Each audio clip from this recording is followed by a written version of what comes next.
జరిగింపుము. నీ బలముతో నాకు న్యాయము జరిగింపుము.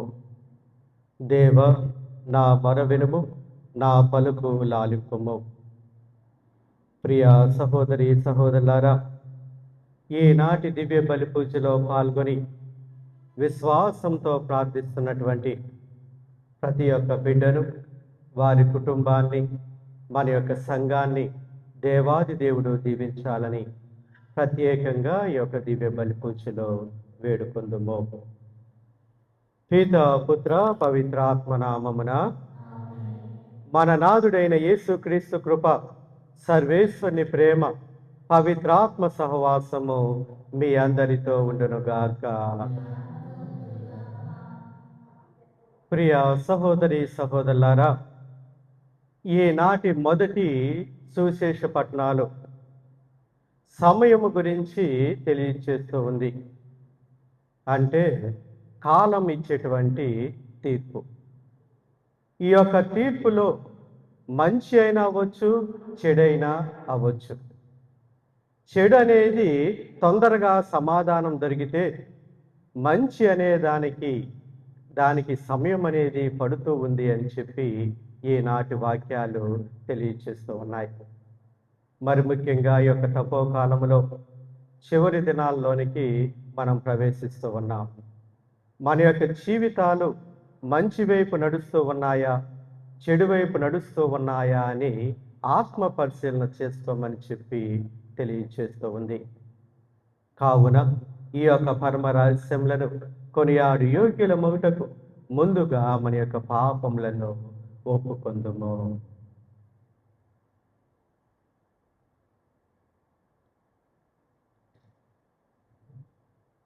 సర్వశక్తి గల సర్వేశ్వరుని చెంతను, మీ చెంతను నా పాపములను ఒప్పుకొనుచున్నాను. ఏలైనా తలంపు చేతను, వాక్కు చేతను, క్రియల చేతను, అశ్రద్ధ చేతను బహు పాపము చేసింది. ఇది నా తప్పు, ఇది నా తప్పు, ఇది నా గొప్ప తప్పు. అందుచేత నిత్య కనికే అయిన పరిశుద్ధ సకల దూతలను, పునీతులను, సహోదరి సహోదరులారా, మీరును నా కొరకు మన ప్రత్యేక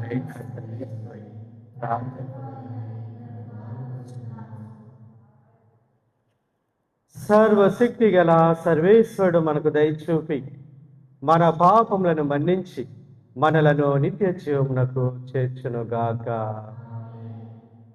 పరితపించు హృదయములను ఓదార్పు పంపబడిన ప్రభువా దయచూపుము. పాపులను పిలువచ్చిన క్రీస్తువా దయచూపుము. మాకై మనవి చేయ పితకుడి ప్రక్కన కూర్చొని ఉన్న ప్రభువా దయచూపుము. ప్రార్థించుదము. ఓ సర్వేశ్వర, మా జీవిత బాధలు, స్వాభావిక బలహీనతలు నీకు తెలియను. కావున మా బలహీనతను మించిన బలమును నీవు మాకు అనుగ్రహించి తోడ్పడుచున్నావు. నీ అనుగ్రహము వల్ల మా చేజిక్కిన ఈ తపోకాలమును కృతజ్ఞతాపూర్వకంగా సద్వినియోగపరుచుకొని నూతన జీవమునకు పాత్రమవుదుముగాక. నీతోనూ పవిత్రాత్మతోనూ కలిసి యుగములు జీవించు పాలించు మీ కుమారుడైన క్రీస్తు ద్వారా ఈ మనవి చేయుచున్నాము.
చూడలేదు తాను దేవుని పిల్లలను అతడు చెప్పుకొచ్చున్నాడు.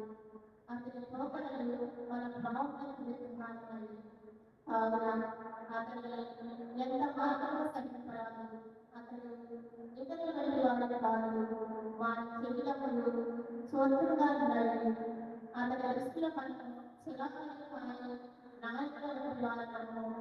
మన కార్యములు నష్టపోవలే నిత్యములైనవి.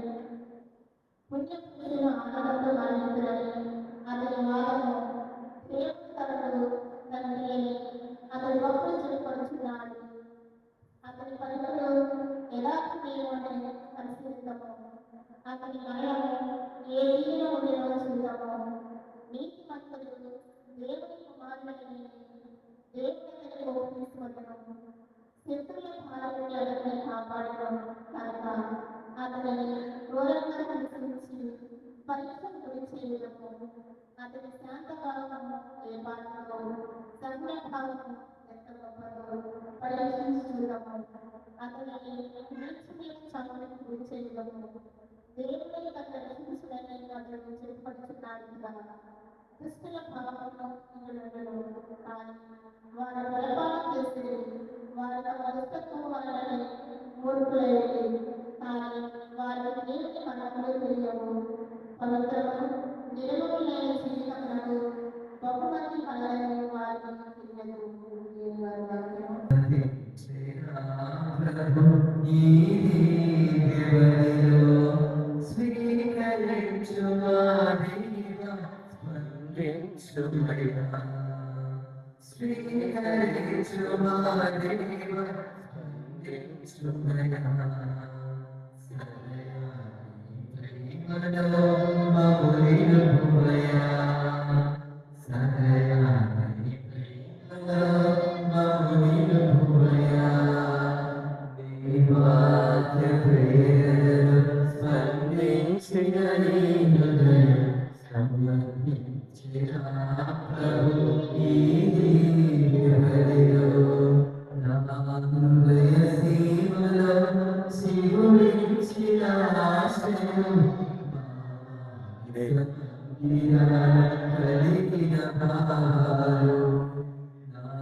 ప్రభువు మీతో ఉండునుగాక.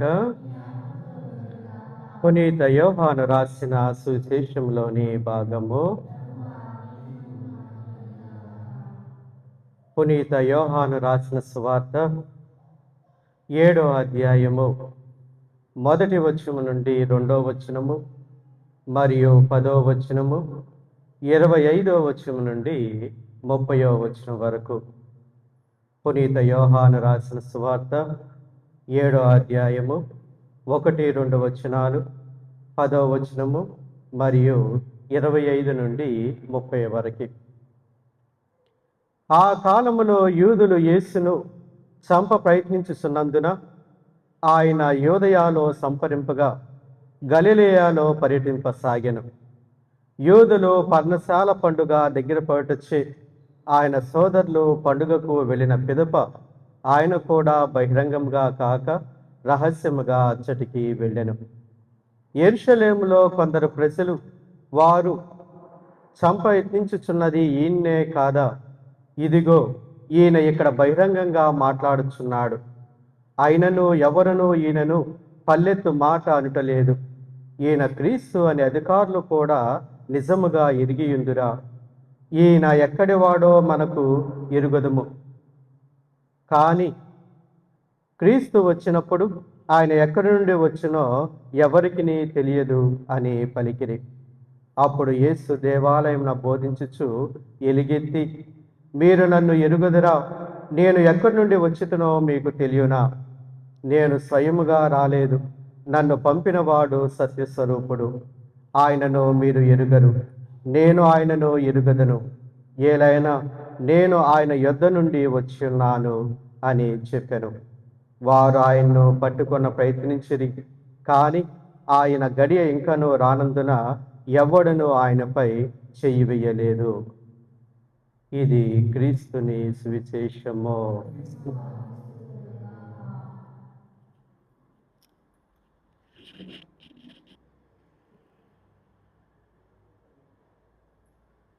క్రీస్తునందు ప్రేమగల ప్రియమైన సహోదరి సహోదరులారా, ఒక చిన్న కుటుంబం, అమ్మా నాన్న, ఇద్దరు బిడ్డలు. ఇద్దరు బిడ్డల్లో మొదటి సంతానం కూతురు, ఆమె 7వ తరగతి చదువుతూ ఉంది. రెండవ సంతానం కుమారుడు, వాడు 4వ తరగతి చదువుతూ ఉన్నాడు. ఈ కుటుంబం అంతా కూడా చాలా దైవభక్తి, విశ్వాసం కలిగినటువంటి కుటుంబం. ఒకరోజు ఏమైందంటే, ఆ యొక్క చిన్న బిడ్డ, 4వ తరగతి చదివేటువంటి బిడ్డ, ఒక చిన్న కోడి పిల్లను పట్టుకొని ఆడుకుంటూ ఉన్నాడు. దాన్ని అటు తిప్పి ఇటు తిప్పాడు. చివరికి ఏమైందంటే అది చచ్చిపోయింది. ఆ విషయాన్ని తీసుకొని వెళ్ళి 7వ తరగతి చదువుతున్నటువంటి వాళ్ళ అక్కకు చెప్పాడు. అక్క ఏమందంటే, ఒక చిన్న కోడి పిల్లని చంపేశావు, మమ్మీ డాడీకి తెలిస్తే ఏమైద్ది, నేను చెప్పను, నువ్వు కూడా చెప్పమాకు అని చెప్పి చక్కగా చెప్పింది. ఇక తర్వాత మెల్లింగ్ ఏమైందంటే, ఈ అక్క తమ్ముడిని ఏడిపించడం మొదలుపెట్టింది. వాళ్ళమ్మ ఏ పని చేయమని చెప్పినా తీసుకొచ్చి వీడికి చెప్పేది. వీడిలో ఏంటి? భయం, నేను కోడి పిల్లని చంపేశానని. అక్కలో ఉన్నదేంటిది? ఒక దుష్ట జ్ఞానం అనేది ఆమెలోకి వచ్చింది. ఒక బలహీనుడు నాకు దొరికాడు కాబట్టి నేను ఆడుకోవచ్చని చెప్పి ఇలా టార్చర్ చేయడం మొదలుపెట్టింది. కొన్ని రోజులు చూశాడు, ఇక ఓపిక నశించిపోయింది. ఇక ప్రతిరోజు అక్క చెప్పేటువంటి పనుల్ని నేను ఎక్కడ చేయనని చెప్పి డైరెక్ట్గా వాళ్ళ అమ్మా నాన్న దగ్గరికి వెళ్ళిపోయాడు. వెళ్ళిపోయి ఏమని చెప్పాడంటే, అమ్మ, నేను ఆడుకుంటూ ఉన్నాను, ఆ కోడి పిల్ల చనిపోయిందమ్మా, నాకు తెలియకుండానే చనిపోయింది, నన్ను క్షమించండి అని చెప్పి అన్నాడు. వెంటనే తల్లిదండ్రులు ఏమన్నారంటే, అయ్యా, అది జరిగి కొన్ని రోజులు అవుతుంది కదా, ఎప్పుడెందుకు నువ్వు వచ్చి ఇలా చెబుతూ ఉన్నావు, అది చనిపోయినటువంటి రోజే నాకు తెలుసు అని చెప్పి అన్నారు. Praise the lord, praise the lord, praise the lord. బిడ్డలు ఏ పని చేసినా సరే ఎవరికి తెలిసిద్ది? తల్లిదండ్రులకి తెలిసిద్ది. అటువంటిది మనం పాపం చేసినప్పుడు దేవుడికి తెలుసా లేదా? ఖచ్చితంగా తెలిసిద్ది. ఇక్కడ అమ్మను వదిలేయండి, నాన్న వదిలేయండి, ఆ చిన్న పిల్లోని కూడా వదిలేయండి. ఇక ఎవరి గురించి మనం మాట్లాడాలంటే ఆ యొక్క అక్క గురించి మనం మాట్లాడదాం. తమ్ముడిలో ఏం చూసింది? బలహీనతని చూసింది. చూసినప్పుడు ప్రేమతో దగ్గరికి తీయాల్సింది పోయి ఏం ఉపయోగించిందంటే తనలో ఉన్నటువంటి దుష్ట జ్ఞానాన్ని ఉపయోగించింది. ఇదే విషయం గురించి మనకి ఈనాటి మొదటి పట్టణం సలోమాను జ్ఞాన గ్రంథం 2వ అధ్యాయంలో మనం చదివాం. దీన్ని కొంచెం స్పష్టంగా అర్థం చేసుకోవాలంటే, గ్రీకు సంస్కృతి అనేది జ్ఞానం కలిగినటువంటిది. ఎవరన్నా ఇక్కడ గ్రీకులు ఉన్నారంటే వాళ్ళని ఏమని అంటారంటే, వీళ్ళు చాలా జ్ఞానం కలిగినటువంటి వ్యక్తులుగా బోధిస్తారు. అటువంటి వారితో కలిసి యూదులు జీవిస్తూ ఉన్నారు. ఎప్పుడైతే వాళ్ళలో జ్ఞానం అనేది వచ్చిందో, వాళ్ళలో ఏమి మొదలైందంటే దుష్టత్వము, మూర్ఖత్వం అనేది మొదలయ్యింది. ఒక వ్యక్తి జ్ఞానంతో నింపబడ్డాడంటే వాడిలో ఏం వచ్చిందంటే గర్వం వచ్చింది. నాకన్నీ తెలుసు, ఇక దేవుడి గురించి కూడా నాకు దేవుడి కన్నా ఎక్కువ జ్ఞానం ఉంది అనేటువంటి మూర్ఖత్వంతో ఈ జ్ఞానవంతులు ఉంటారు. ఇక ఎప్పుడైతే ఈ యొక్క యూదుల్లో జ్ఞానం అనేది వచ్చిందో వాళ్ళలో దుష్టత్వం మొదలైంది. నిజంగా ఈ యొక్క సమాజంలో మంచి అనేది ఉందా? అది కాదు. ఏదైతే మనం చెబుతామో, ఏదైతే మనం మాట్లాడతామో అదే ఇక్కడ కరెక్టు అనేటువంటి ఆలోచనతో వీళ్ళు జీవిస్తూ ఉన్నారు. వారి మధ్యలో ఒక మంచి వ్యక్తి ఉన్నాడు. అతను మంచిగా జీవిస్తూనే ఏం చేస్తూ ఉన్నాడంటే ప్రజలందరినీ కూడా దేవుని యొక్క మార్గంలోనికి నడిపిస్తూ ఉన్నాడు. ఇది చూసేటువంటి దుష్టులకి కోపం వచ్చింది. మనము జ్ఞానం కలిగినటువంటి వ్యక్తులు ఇలా ఉంటే వీడేంటి ఇలా ఉన్నాడు, ప్రజలందరూ వీడిని యొక్క మార్గంలో వెళ్తూ ఉన్నారు అని ఏం చేశారంటే ఆ మంచిగా జీవించేవాడిని పరీక్షించటం మొదలుపెట్టారు. ఆ పరీక్ష అనేది ఎంత దూరం వెళ్ళిందంటే ఆ వ్యక్తిని ప్రాణాన్ని తీసేంత దూరం ఈ యొక్క పరీక్షలు అనేవి వెళ్ళినాయి. ప్రియ సహోదరి సహోదరులారా, మన యొక్క జీవితాల్లో కూడా ఇంతే. ఎవరన్నా కొంచెం బాగా అభివృద్ధి చెందుతూ ఉన్నారంటే, ఈ సమాజంలో పేరు ప్రఖ్యాతులు సంపాదిస్తూ ఉన్నారంటే, దేవుని యొక్క విశ్వాసంలో ముందుకు నడుస్తూ ఉన్నారంటే మన మీద అనేకమైనటువంటి దుష్ట శక్తులు ప్రయోగించబడుతూ ఉంటాయి. ఇక్కడ ఎప్పుడైతే ఈ యొక్క మూర్ఖులు ఈ యొక్క వ్యక్తి మీద దుష్ట శక్తులు అనేది ప్రయోగించబడ్డాడో ఆ వ్యక్తి నమ్ముకున్నటువంటి వ్యక్తి ఎవరంటే దేవుడు. మన యొక్క అనుదిన జీవితాల్లో కూడా దేవుడు నేర్పించేది ఇదే. ఈరోజు మనం ఎలా ఉంటామంటే మనం ఒక మంచి జీవితాన్ని జీవిస్తూ ఉన్నప్పుడు నలుగురు ఏదన్నా మాట అన్నప్పుడు ఆ యొక్క జీవితానికి స్వస్థ పలుకుతాం. దానివల్ల మన యొక్క జీవితంలో మనం ఏమీ కూడా సాధించలేం. అందుకే మూర్ఖుడు అనేటువంటి వాడు, దుష్టత్వం అనేది వాడిలో ప్రవేశించినప్పుడు వాడు దేవునికి దూరంగా వెళ్తాడని చెప్పి ఈనాటి మొదటి పట్టణం తెలియచేస్తూ ఉంది.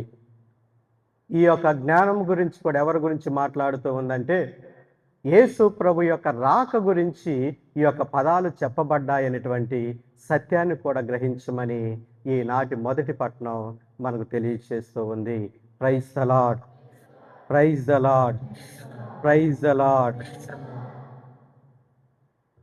ఉపదేశకుడు 3వ అధ్యాయము 1వ వచనం నుండి మనం చూస్తే ప్రతి ఒక్క దానికి కూడా ఒక సమయం అనేది ఉండిద్ది.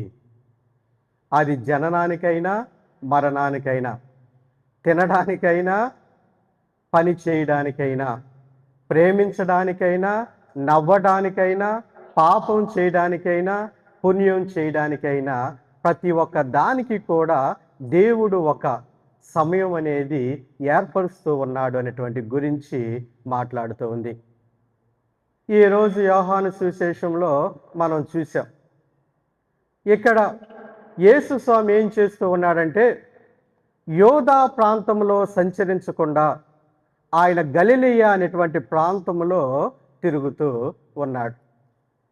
దీన్ని చాలామంది కూడా ఏమంటారంటే యేసు ప్రభు ఎందుకు, దేవుని యొక్క కుమారుడు కదా, ఈయన ఇలా దొంగతనంగా తిరగాల్సినటువంటి సమయం ఏంటి, ఇది యోధా ప్రాంతంలోనే తిరగొచ్చు కదా, ఎందుకు గలిలయ ప్రాంతంలో ఆయన బోధన చేస్తూ ఉన్నాడు అని చెప్పి. ఇక్కడ మనం గ్రహించాల్సింది ఏంటంటే కాలాలు అనేవి ఎవరి ఆధీనంలో ఉన్నాయంటే దేవుని యొక్క ఆధీనంలో ఉన్నాయి. యేసు ప్రభువుకి ఖచ్చితంగా తెలుసు ఏ సమయంలో ఏమి చెయ్యాలో. ఈయన ఇదే సమయంలో యోధా ప్రాంతంలో తిరుగుతూ ఉన్నప్పుడు ఇప్పుడే ఈ యొక్క పరిచయులు కానీ యోధులు కానీ ఈయన్ని బంధించగలిగినప్పుడు ఈయన యొక్క రాజ్యం అనేది పూర్తవదు. ఆ యొక్క సమయం అనేది పూర్తవ్వాలి కాబట్టి ఆయన ఎక్కడ నడుస్తూ ఉన్నాడంటే రహస్యంగా జీవిస్తూ ఉన్నాడు. అటువంటి సమయంలోనే యెరూషలేములో ఏం పండుగ వచ్చిందంటే పర్ణశాలల పండుగ. పర్ణశాలల పండుగ అంటే దీన్నే గుడారాల పండుగ అని కూడా అంటూ ఉంటారు. ప్రతి ఒక్క విశ్వాసి కూడా ఏం చేస్తాడంటే సంవత్సరంలో ఆ పండుగ వచ్చినప్పుడు యెరూషలేము దేవాలయానికి వెళ్ళి వాళ్ళ యొక్క ఆచార విధులను నిర్వర్తించాలి. యేసు ప్రభు యొక్క సోదరులు కూడా వెళ్ళారు. కానీ యేసు ప్రభు ఏం చేశాడంటే బహిరంగంగా కాకుండా రహస్యంగా ఆ యొక్క ప్రదేశానికి వెళ్ళాడు. వెళ్ళి ప్రజల మధ్య తిరుగుతూ ఉన్నాడు, బోధిస్తూ ఉన్నాడు. ఇక ప్రజల్లో ఒక అలజడి అనేది లేచింది. కొంతమంది ఏమంటూ ఉన్నారంటే, ఈయన్నే కదా యూదులు పట్టుకుందామని చూసింది, ఈయన్ని వీళ్ళు ఎరుగరా అని చెప్పి కొంతమంది అంటూ ఉన్నారు. ఇంకా కొంతమంది ఏమంటూ ఉన్నారంటే, ఈయన ఎక్కడి నుండి వచ్చాడో కూడా ఈయనకి తెలియదు కదా అని కొంతమంది అంటూ ఉన్నారు. ఇలా ఒక్కొక్కరు ఒక్కొక్క విధముగా ఆయన గురించి మాట్లాడుతూ ఉన్నప్పుడు ఆయన కరాఖండిగా దేవాలయంలో బోధిస్తూ ఉన్నాడు. ఏమని బోధిస్తూ ఉన్నాడంటే, నేను ఎక్కడి నుండి వచ్చానో మీరు ఎరుగుదురా, కానీ నేను ఎరుగుదును. నన్ను ఎవరు పంపించారో మీకు తెలుసునా, కానీ నాకు తెలుసు. నన్ను పంపించినటువంటి వ్యక్తి ఎవరంటే ఎవరు? యావే దేవుడు అన్నాడు, దేవుడు అనలేదు. సత్య స్వరూపుడు. నన్ను పంపించినటువంటి వ్యక్తి ఎవరంటే సత్య స్వరూపుడు అని చెప్పి ఆయన అక్కడ సాక్ష్యం పలుకుతూ ఉన్నాడు. ప్రియ సహోదరి సహోదరులారా, ఇక తరువాత ఘట్టము కూడా మనకు వాక్యం వివరించబడింది. ఎవరూ కూడా సమయం ఆసనం అవడం వలన ఎవరూ కూడా ఆయన మీద చెయ్యనేది వెయ్యలేదు అని చెప్పి. మన యొక్క జీవితాల్లో కూడా ఇదే. మనకు మానసికమైనటువంటి ఇబ్బందులు వచ్చినా, శారీరకమైనటువంటి రోగాలు వచ్చినా, అనేక విధాలుగా కష్ట నష్ట దుఃఖాల్లో మనం జీవిస్తూ ఉన్నామంటే అది కాలము అనేది మనతో ఉంది. ఆ యొక్క కాలం అనేది మంచి కాలం, చెడు కాలం అని చెప్పి మనం తీర్పునిస్తాం. కానీ దేవుడు మనతో చెప్పేది ఏంటంటే, ఏదైతే నీవు చెడు కాలం అని భావిస్తావో, ఏదైతే నీవు మంచి కాలం అని చెప్పి నీకు నీవు అనుకుంటూ ఉంటావో, ఆ యొక్క తీర్పు అనేది ఆ క్షణాన నీకు సత్యంలాగా అనిపించవచ్చు.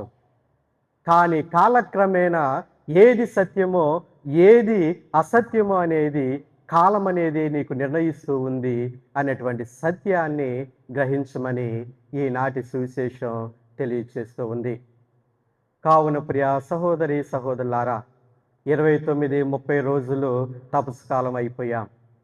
ఈ యొక్క 30 దినాల కాలంలో మనము మన యొక్క జీవితం చెడు వైపుకు నడుస్తూ ఉందా, మంచి వైపుకు నడుస్తుందా అని ఆత్మ పరిశీలన చేసుకోమని చెప్పి ఈనాటి పట్టణాలు మనకి తెలియచేస్తూ ఉన్నాయి. ప్రభు కృప సదా మనతో ఉండునుగాక. అర్పణ గీతం బాయ్.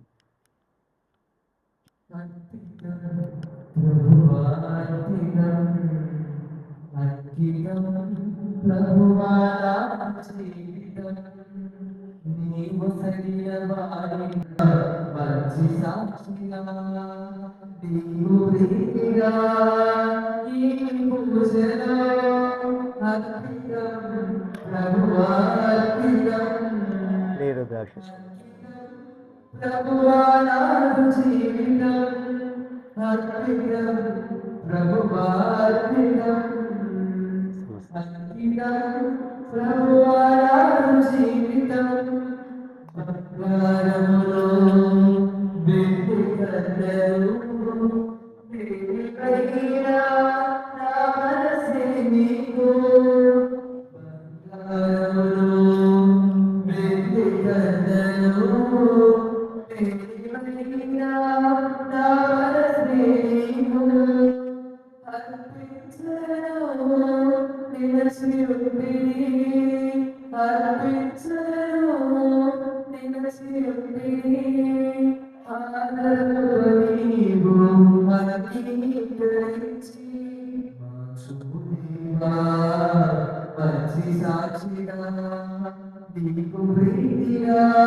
సహోదరి సహోదరులారా, నేనును మీరును అర్పించిన ఈ బలి సర్వస్థితి గల విధైన సర్వేశ్వరునికి అంగీకారమవునట్లు ప్రార్థించుడి.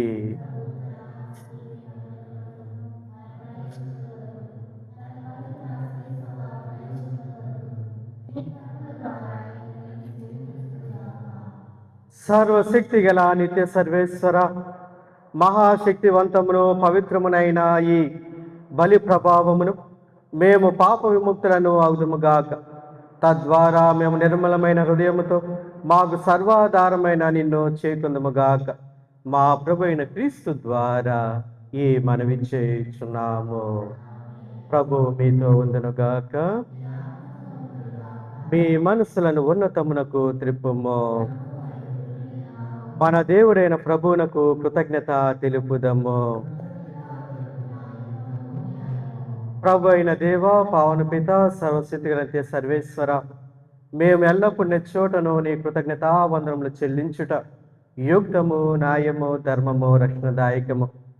ఏలైనా శారీరక ఉపవాసము ద్వారా నీవు మా తప్పిదములను అరికట్టుచున్నావు, మా మనసులను ఉన్నతమునకు తిప్పుచున్నావు, మాకు పుణ్యమును దాని ఫలమును ప్రసాదించుచున్నావు. వీనన్నిటినీ క్రీస్తు ద్వారా మాకు దయచేయుచున్నావు. అతని ద్వారా దూతలని మహత్యమును పాడుచున్నారు, అధిపతులు ఆరాధించుచున్నారు, శక్తిమంతులు వణుకుచున్నారు.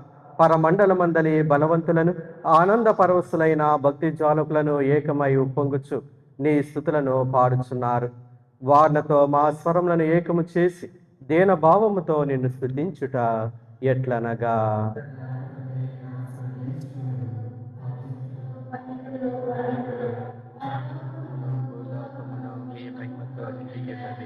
మహోన్నతమున ఉత్సాహము, ప్రభు నామమున నిలిచే వాగ్దానములు, మహోన్నతమున ఉత్సాహము. ఓ ప్రభువా, నీవు నిక్కముగా పవిత్రుడవు, సర్వ పవిత్రతకు ఓటయు మీరే. కనుక నీ పవిత్రాత్మ ద్వారా ఈ కానుకలను పరిశుద్ధపరచ బతిమాలుచున్నాను. ఈ విధమున ఇవి మా కొరకును మా ప్రభు అయిన యేసు క్రీస్తు శరీర రక్తములు అగునుగాక. అతడు శిలువ శ్రమలకు తన్ను తాను ఇష్టపూర్తిగా అప్పగించుకొనినప్పుడు అప్పమునందుకొని కృతజ్ఞతావందములు చెప్పి త్రుంచి శిష్యులకిచ్చుచు ఇట్లా నేను, మీరందరూ దీనిని తీసుకొని భుజింపుము. ఏలయన ఇది మీ కొరకు అప్పగింపబడినున్న నా శరీరము.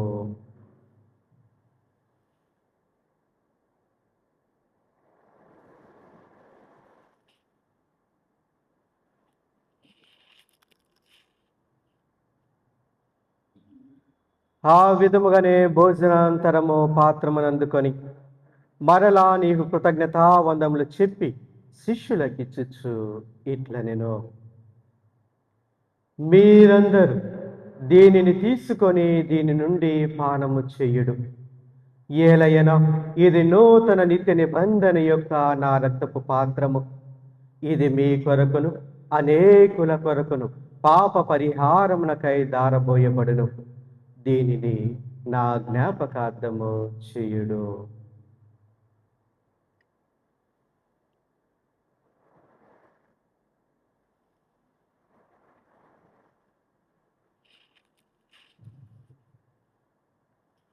ఇది విశ్వాస రహస్యము.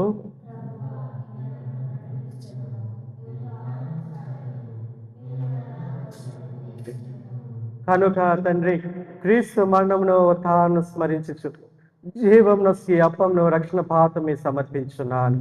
మీ సముఖం నిలిచి మీకు పరిచర్య చేయుటకు మమ్మ ప్రాప్తినిగా చేసినందుకు మీకు వందనములు తెలుపుచున్నాం. క్రీస్తు శరీరక్తమందు పాలువారు మమ్ము పవిత్రాత్మ ద్వారా ఐక్యపరచమని బ్రతిమాలుచున్నాము. ఓ ప్రభువా, ప్రపంచమంతటా వ్యాపించిన నీ శ్రీ సభను జ్ఞాపకం ఉంచుకొనుము.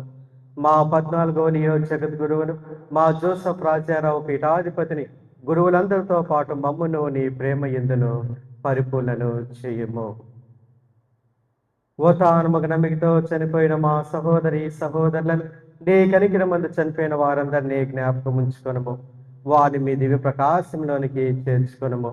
మా అందరిపై దయ చూపి దేవుని కంతలకు మరియమాతతోను, ఆమె భక్తియకు పునీత యోసేపుతోను, పునీత అపోస్తులతోను, ఆది నుండి నీ సేవ చేసిన పుణ్యాత్ములందరితోను మాకు నిత్య జీవంలో భాగం దయచేయము. అప్పుడు వారితో కలిసి మేము మీ కుమారుడు యేసు క్రీస్తు ద్వారా నిన్ను స్తుతించి మహిమపరచుదము.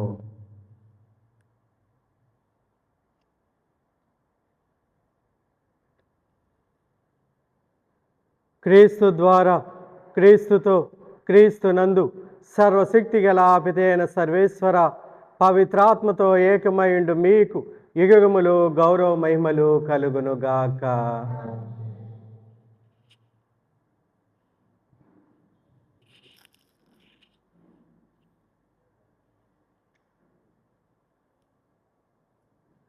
మన యొక్క ఆలోచనలను, తలంపులను, మన క్రియలను, మనలను, మన సంఘాన్ని, మన యొక్క కుటుంబాలను దేవాది దేవుడు ఎల్లవేళలా దీవించాలని మన రక్షకుడిచ్చిన పరమోపదేశం అనుసరించి ప్రార్థింప సాసింతుము.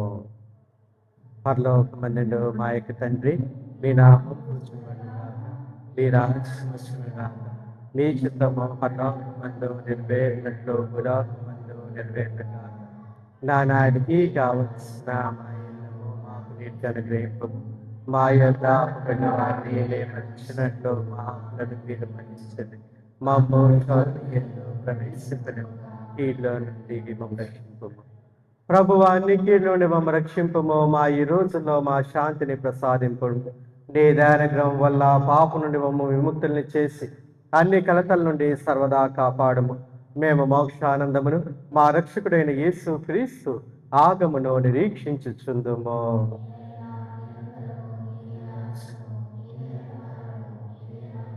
శాంతిని మీకు అనుగ్రహించుచున్నాను, నా శాంతిని మీకు ఇచ్చుచున్నాను అని నీ అపోస్తులతో వచ్చిన ప్రభు అయిన యేసువా, మా పాపను లెక్కింపక మీ దిశ విశ్వాసం వీక్షింపుడు. మీ చిత్త ప్రకారం నీ సభకు శాంతిని, ఐక్యమును అనుగ్రహింపుడు. యుగములు జీవించు పాలించు ప్రభువా. ప్రభుని శాంతి ఎల్లప్పుడూ మీతో ఉండునుగాక. ఒకరినొకరు సమాధానము తెలుపుకుందుము.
ఇదిగో సర్వేశ్వరుని గొర్రెపిల్ల, ఇదిగో లోకం యొక్క పాపములను భరించు ప్రభు. ఈ గొర్రెపిల్ల విందుకు పిలువబడిన వారు ధన్యులు.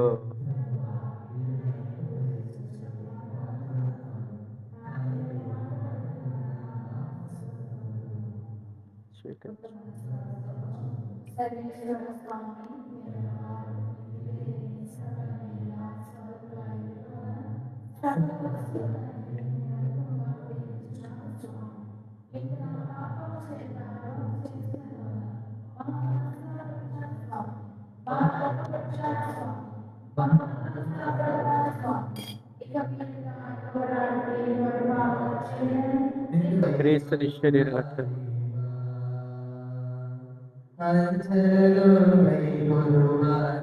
క్రీస్తుని శరీర రక్తం, క్రీస్తుని శరీర రక్తం, క్రీస్తుని శరీర రక్తము, క్రీస్తుని శరీర రక్తం, క్రీస్తుని శరీర రక్తం, క్రీస్తుని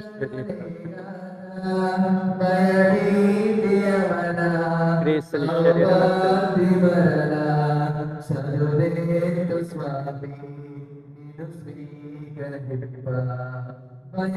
క్రీస్తుని శరీర రక్తం, క్రీస్తుని శరీర రక్తము,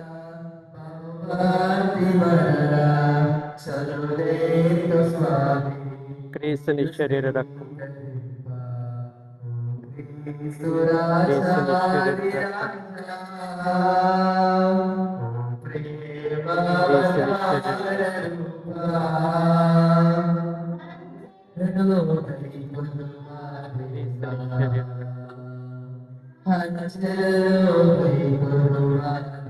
క్రీస్తుని శరీర రక్తం,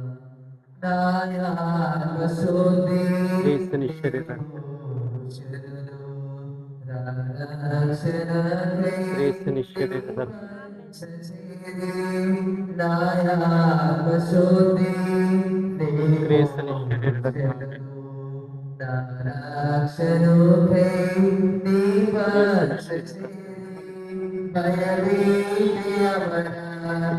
క్రీస్తుని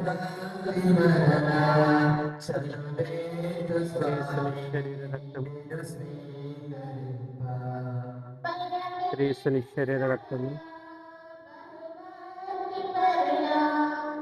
క్రీస్తుని శరీర రక్తము, క్రీస్తుని శరీర రక్తము,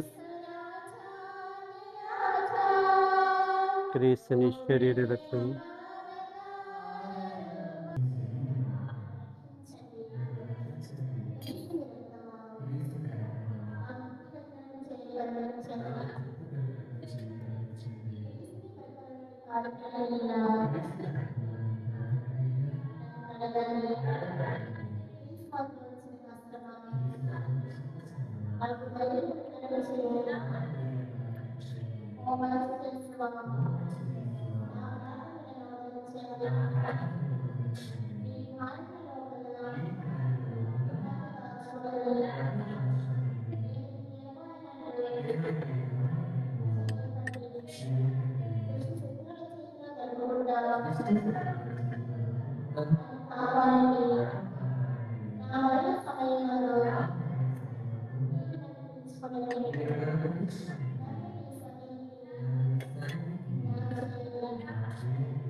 భక్తి పట్టుదలతో దుఃఖముతో నా అంతరంగమందు విచారించి తలంపు ధ్యానించి ఈ సమయంలో దృఢమైన విశ్వాసం ఇంకా ప్రేమలు సుఖతాప్రియములను నా పాపముల మీద నిజమైన మనస్తాపమును వారిని దిద్దుకొన మిక్కిలి దృఢమైన ప్రతిజ్ఞను నా హృదయమందు ముద్రింపచేరుకోవాలని నా మంచి చేసువా దేవవారిని నా ఆత్మ యొక్క లేదైన బతిమాలి ప్రార్థించున్నాము. ప్రార్థించు. ఓ ప్రభువా, గడిచిన జీవిత విధానమును విస్మరించి పాత దశ నుండి నూతన దశ వరకు చేరుకున్న మమ్ము కరుణింపుము. మేము పూర్వపు పాప స్వభావమును విడనాడి కొత్త మనస్తత్వంతో నూతనీకరింపబడి పవిత్రమైన మనసులతో జీవింతుముగాక. మా ప్రభువైన క్రీస్తు ద్వారా ఈ మనవి చేయుచున్నాము. ప్రభు మీతో ఉండునుగాక.